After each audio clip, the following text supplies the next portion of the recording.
Hello, how's it going? Getting some Necromunda in, I hope. So finally, it's time to talk about Necromunda Hired Gun, the 2021 FPS.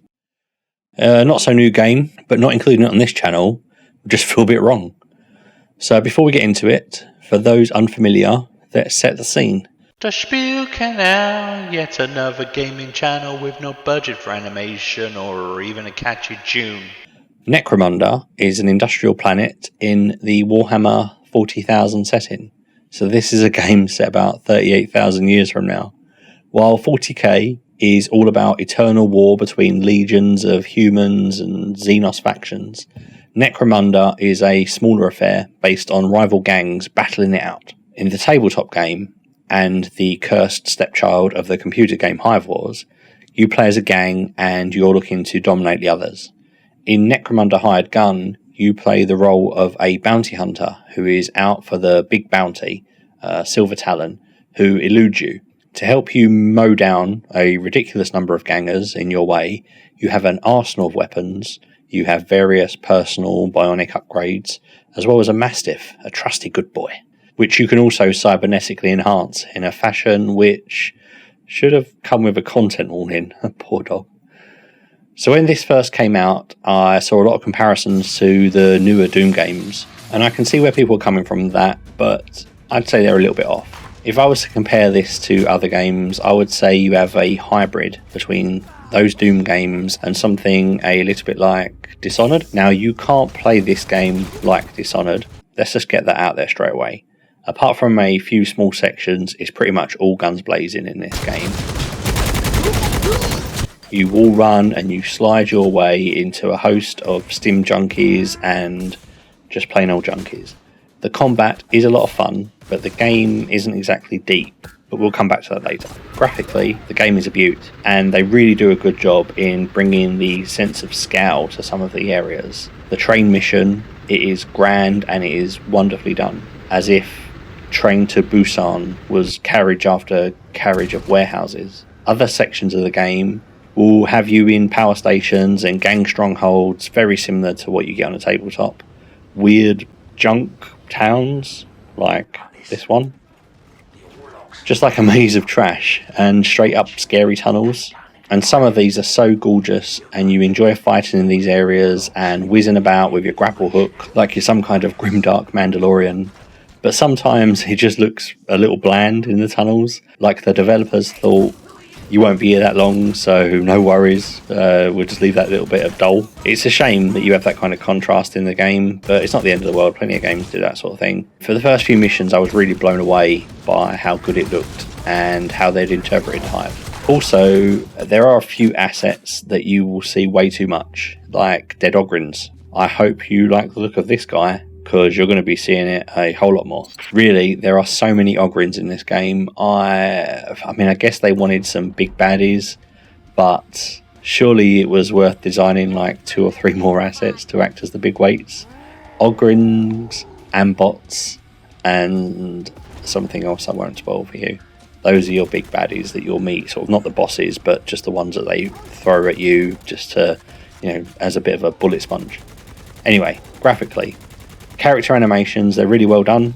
The dog bounds about like a good old boy, and you get some really good puppet effects when you fill people with exploding rounds. The geysers of blood can be very satisfying, though I'm pretty sure lore-wise a long las should cauterize these wounds. Whoever came up with the sound for this game, they hit it out of the park really. When it comes to the soundtrack, they've really gone just death to all but metal. It has some great industrial sounding beats, as well as plenty of times where it just feels like it's straight out of a George Miller film. If you've ever listened to the Fury Road soundtrack, then you know what you're getting. Here is some of the train mission with tracks from the Hired Gun soundtrack and the Fury Road soundtrack.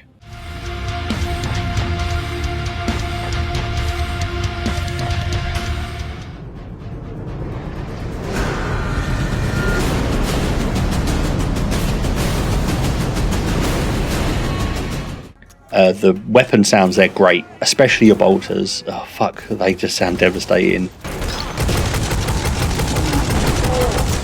And they're really satisfying to shoot. Ambient noise is fine when you're going through the hives, The voices of gangers are sufficiently gravelly, especially the Goliath. Orlocks are fine. The Escher are fine. You know, the voice acting for the NPCs, it's a mix of some talent and probably whatever interns were to hand when they were doing it. Cal Jericho makes an appearance in this game and he sounds fine too. Not how I personally imagined his voice, but it's appropriate given he is just roughing it down here in the Underhive. Listen, you're going to take a message for me. You and every single one of the rest of the Hive scum working for the Silver Talon, get out of here and never return. Do you understand me? She's dead. Now, I picked the female bounty hunter on my playthrough, and her voice just started to get on my nerves. You're letting him go? Wild. You seen Jericho? Not sure how much choice She never stops talking. She could have taken a page from the Morgan Freeman protagonist playbook. But when I played as one of the other skins, it wasn't nearly as grating. So you have a male voice and a female voice, and they've just put this really strong regional accent on the female voice. I'm here for my Mastiff. I say playing as other skins because it makes no difference to the game. It just affects the voice and the loading screen animation. So let's talk about the bits that you really want to know about. The gameplay. So combat. The combat is usually very visceral. Laying waste with firearms or closing in with finishing moves. You can only use melee attacks in the form of finishing moves, but you can use them on pretty much anyone who doesn't have a shield. Your bounty hunter has a knife and robotic hands. There is a cybernetic upgrade that lets you run at people really fast and hack them with a Mick Dundee knife.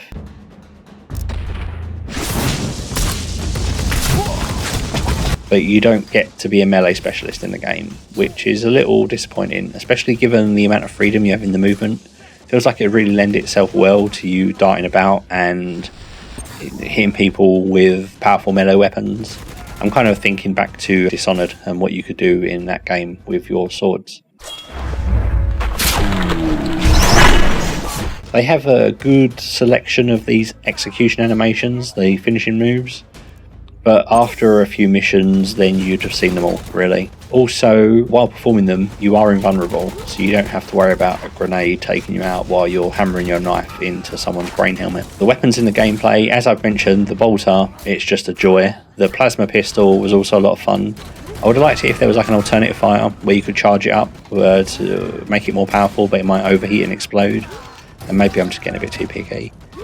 Pistol wise, you only ever need to use the plasma pistol and a bolt pistol.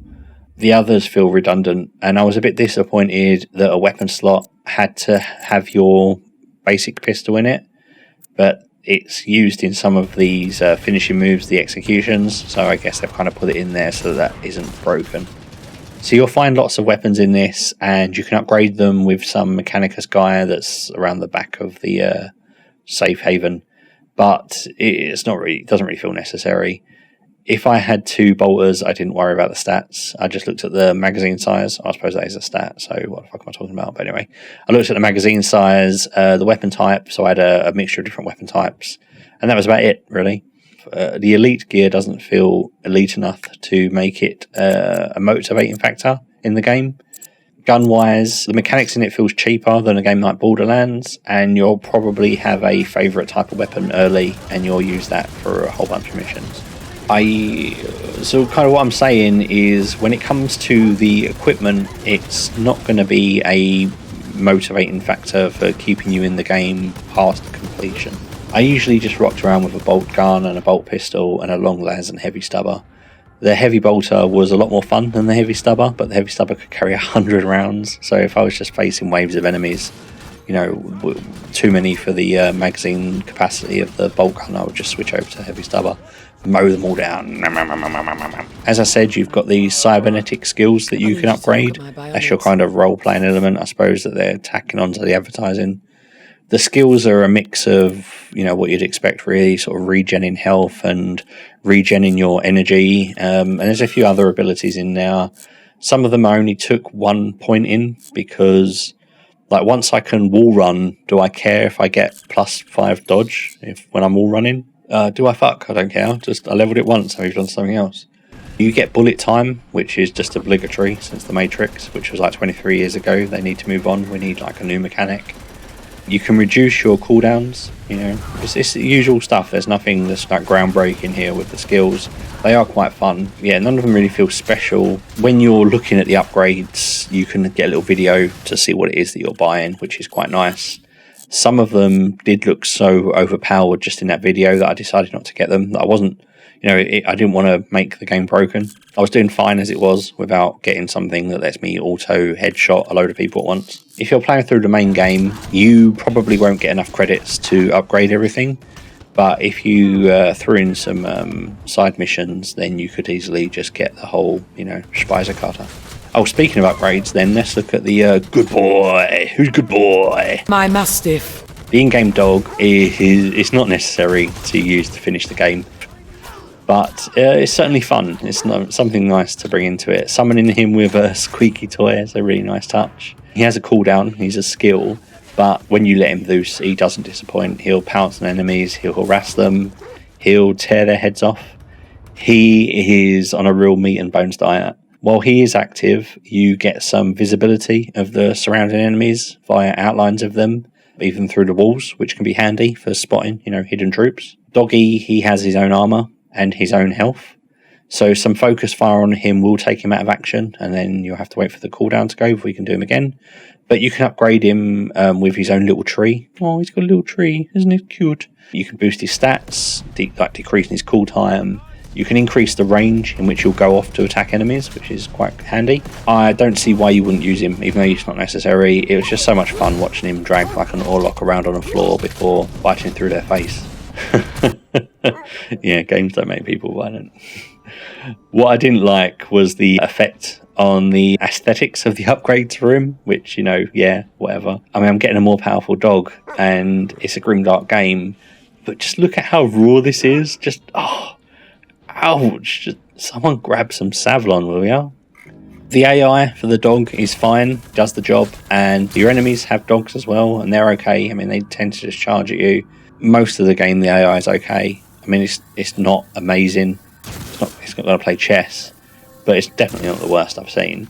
The enemies move about a bit. Some of them do just charge you. Other ones, you know, they move around, they teleport and whatnot. They make some use of cover, not a great deal, but a bit. It works fine. They all have like eagle eyes though. If you're hoping to just edge around that combat zone, picking off targets with a long las, you're going to be really disappointed. There's a few times that you get to clear a small area, but it's really rare. The enemies will start firing at you regardless of the distance. I mean, just look at this here. He's got a shotgun, for Christ's sake. Some will close in if they've got jump packs or they can teleport. The big beasties, the ambots and the ogrins that I mentioned earlier, they have very scripted actions and sequences. By the time you're on like the third act, the weapons will stop these being a problem.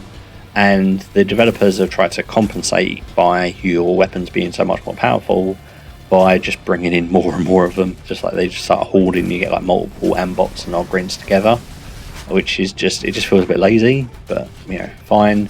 Sometimes when you get hit, you fly through the air. A couple of times that clipped me through the walls, which led to me having to restart the game. One time in the whole game, my enemy got trapped in a wall, as you can see here. Look at this poor bastard. Even my Mastiff can't get him. What's annoying is it was the last enemy on a wave clear, so I had to jump back to the HQ, which is Martyr's End, and come back again and start the wave again, or restart the game and start the wave again. The only other bug I experienced was sometimes in the last few missions my HUD would disappear. I mean, you could still play the game fine. It was a little frustrating, but after a little while it was actually quite a nice alternative as a way to play, not really knowing where you were ammo wise, or not getting the indicators and stuff like that. And you tend to come back when you got to the next checkpoint, so it wasn't a big deal. Okay, so that kind of covers the gameplay and the graphics and that kind of thing. Now, is this Necromunda? I would say it does a fair representation for the setting. Having Cal here is a nice touch, a character that you'd recognise if you're familiar with Necromunda. He mentions scabs, but we don't see scabs. I don't know if there's a reason for that. If so, please leave a comment explaining it. I can't remember what the canon is. I haven't read the latest book. Having you play a bounty hunter is a good way to give you skills that you wouldn't have as a ganger, like this wall running and stuff like that. They haven't inserted any ludicrous MacGuffins in here.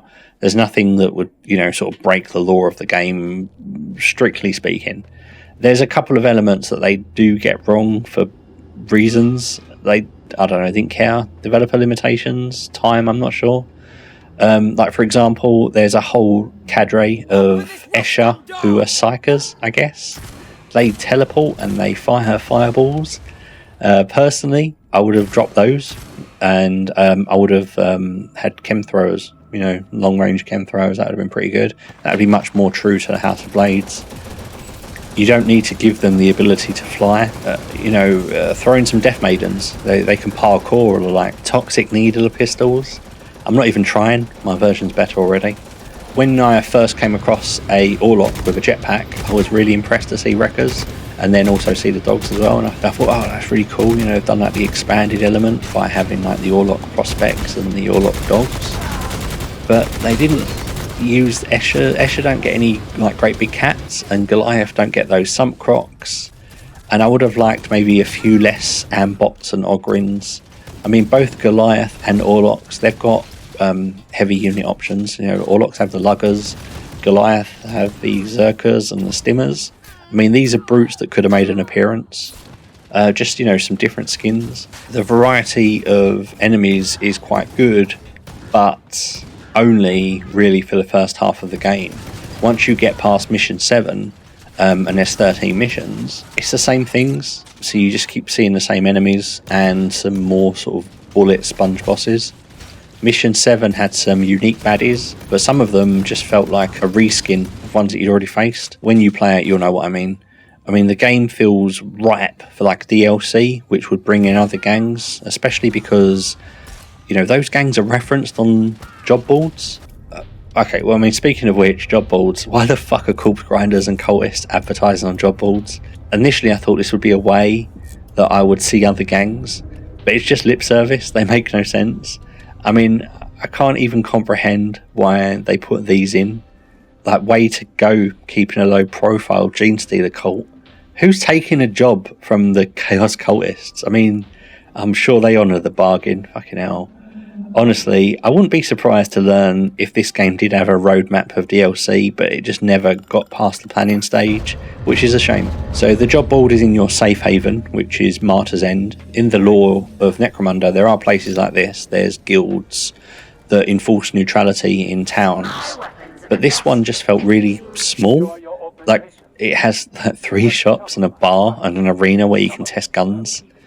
In the trailers, I was really expecting like a bustling town centre, but apart from bodies standing around the bar and outside 2 of the shops, it just doesn't feel lived in. It's a lot small. It's like smaller than my local Aldi. At the bar, you can change your outfit, you can order some second best, but you can't get drunk, which is a shame. At least let me get wasted. You'll spend longer here trying to get the dialogue to start than anything else. Sometimes it's just really unresponsive when you're trying to engage the conversation. Story-wise, it felt a little lackluster. You're hunting the mysterious Silver Talon, and at the beginning, you're fighting different gangs each mission, but soon it becomes multiple gangs versus you. Having them fighting together against you doesn't bother me, but I never felt sold on why they were doing it. They needed a good reason for doing it. These gangs are controlled by bigger houses higher up in the Hive, and I don't think they would be keen on this gangasm, so there has to be something in it for the gangs to do it, and some archaeotech, that's not enough. They look for archaeotech on their own anyway. This isn't helped by the fact that I didn't feel like the protagonist, Silver Talon, was a big enough threat, or in any way charismatic enough, or at all, she wasn't at all charismatic, to hold this sway over the gangs and get them to work together. She just never did anything that spoke to me about being someone that can bend others to her will. You can force enemies to be allies, but you need someone like Marmar in Dread or Hela in Thor to do that. Or if you really want to go big, you go for Mama Fratelli from the Goonies. That was a shame, and spoiler, jump ahead 15 seconds to skip it. I was thinking there would be a twist about the villain. There'd be like a powerful shadow figure behind the curtain, but there wasn't. She was just the villain, and not even that powerful.